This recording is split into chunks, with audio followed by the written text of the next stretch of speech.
This is the Insta360 GO 3, and this is the Insta360 GO 3S. But the 3S does not replace the 3.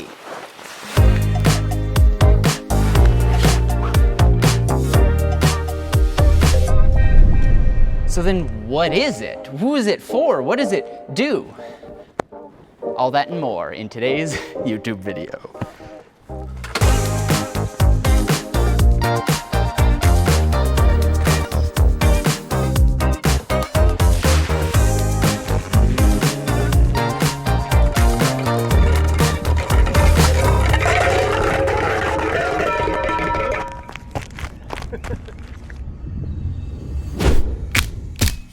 This video is sponsored by Insta360 and as such is not a review, but rather a product showcase of a camera that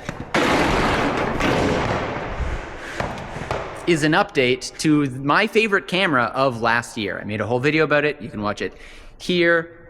But let's talk about the 3S. Starting out with the headline feature, the GO 3S is now shooting 4K compared to the 2.7K of the GO 3. And this is a very welcome improvement that I think a lot of people were probably waiting for. And the image quality improvement, I think, is a bigger leap than it was from GO 2 to GO 3. So why is the 3S not a direct replacement?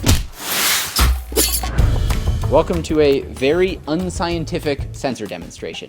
This represents the sensor inside the GO 3. The GO 3 doesn't have a square sensor, but it is only using a square portion of that sensor. Inside of that sensor, the image would project the entire image circle, and that meant in post, you could select which aspect ratio you wanted based on where you're going to be posting that video.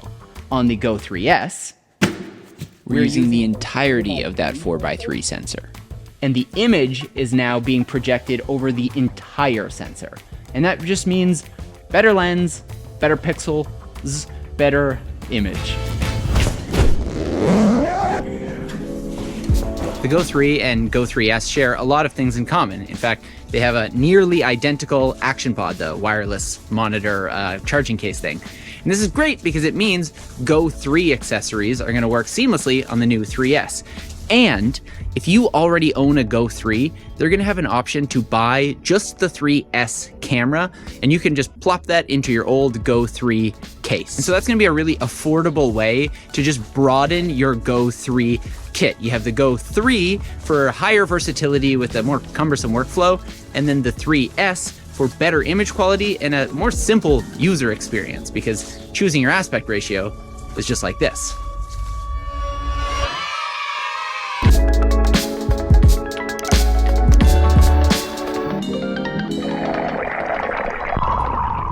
Now let's talk about what's new on the GO 3S. The 3S is now waterproof to 10 meters instead of 5. We have gesture controls for both photo and video. We have the new Mega field of view, as well as a 2x digital zoom, 100 frames per second in 2.7K, and 200 frames per second in 1080p.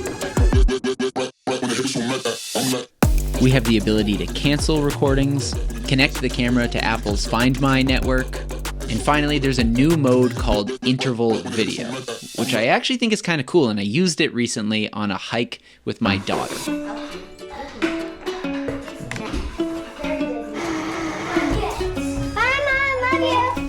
In this mode, the camera automatically powers itself on and records at preset intervals for a specified duration before turning itself back off. So on this hike, I put a camera on my hat clip and set it to record 10 or 15 seconds every couple of minutes. Are you okay? Yeah, we're good. Am I okay? And then when I get home, I get to go through all these little clips and just be delighted at the moments that it captured. Meanwhile, I didn't have to spend time thinking about capturing them. It just kind of did it for me. This hat clip here that the camera just magnets into is how I shot that entire sequence, but the hat clip actually now has a special feature, which is more magnets, so you can adjust the angle while you're on the little chess piece. Very cool.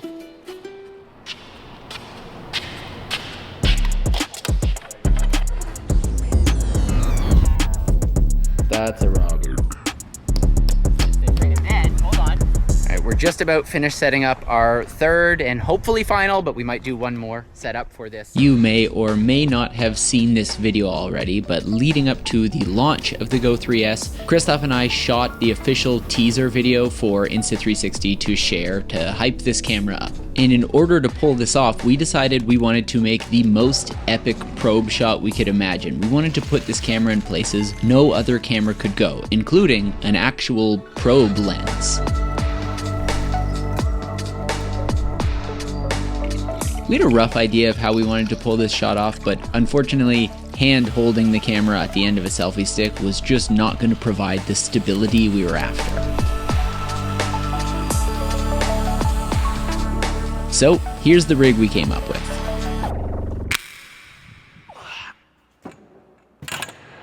This is the 9-foot probe rig that we built. The base of it is built around a whole bunch of grip gear that we had here, some maffers and knuckles and arms, but all of them are clamped onto the actual, what would you call this? The trolley, the caddy? I'm sure there's a name for this, but the part that slides. And then from there, we have some of the arms stabilizing it behind the carriage, there we go, and some of them in front as well, because we want to have as minimal of pivot points as we can while maintaining as much stability as we can. Because when you're shooting these like macro probe shots, the tiniest little bit of movement is gonna cause noticeable parallax. The part that I'm most proud of and that I think does the most work keeping the shot stable is this right here. So for starters, we have Insta360's Moto mount, I think they call it. Then on top of that, this is actually one of the mounts for some type of tube light that Christoph has. And we've removed one of the 2 clamps that normally goes around the light here, and then wrapped a bunch of duvetine, and we're just clipping it onto here so that it doesn't come off. And what this does is it provides a really stable end for our pole to pass through. So by doing it this way, when the slider is all the way down at the back, this is actually really quite stable, far more so than if I would take this out. You can see already this can really move around, but once we have it snapped into there, the movement is substantially less, and it just slides through so beautifully. I love it.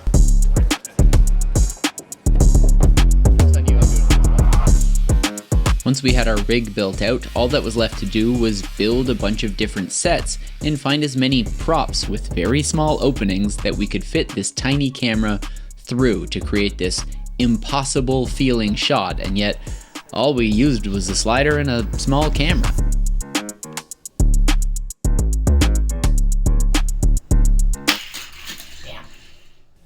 I'm super happy with how this video I'm super happy with how this video came together. The combo of its small size and 4K image meant creating a shot unlike anything we've ever made before, and that's a win in my books.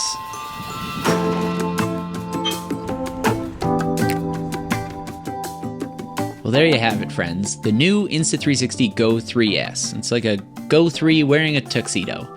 By that, I mean it's sharper. I'll be keeping both of these in my kit and using them in tandem, picking one or the other based on my specific needs, or just whatever one I happen to grab.